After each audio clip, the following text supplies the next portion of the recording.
আসসালামু আলাইকুম। আমি এখন আছি সমুদ্রপৃষ্ঠ থেকে প্রায় 3200 ফুট উচ্চতায় কেওক্রাডং পাহাড়ের চূড়ায়, যেটা প্রায় 3 বছর পরে পর্যটকদের জন্য খুলে দেওয়া হয়েছে। আর আজকের এই ভিডিওতে কেওক্রাডং পাহাড় আর বগা লেকের সৌন্দর্য সহ আশেপাশের অসাধারণ কিছু দৃশ্য দেখানোর চেষ্টা করব। বাংলাদেশের দক্ষিণ পূর্বে অবস্থিত বান্দরবান পাহাড়, নদী, প্রাকৃতিক লেক আর মেঘের রাজ্য, যেখানে প্রতিটি বাঁকে লুকিয়ে আছে নতুন এক সৌন্দর্য। বান্দরবান শহর থেকে রুমা হয়ে কেওক্রাডং পাহাড় পর্যন্ত পুরো রাস্তা এখন পাকা করা হয়েছে, তাই আগে থেকে পাহাড়ে ভ্রমণ করা এখন খুব সহজ। পথে দেখা মেলে দেশের সবচেয়ে সুন্দর লেক বগা লেক।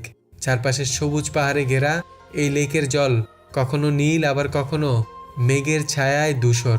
এরপর শুরু হয় কেওক্রাডং পাহাড়ের যাত্রা, যে পাহাড়কে একসময় দেশের সর্বোচ্চ চূড়া হিসেবে ধরা হতো, তবে এখন আরো কিছু উঁচু পাহাড় আবিষ্কৃত হয়েছে।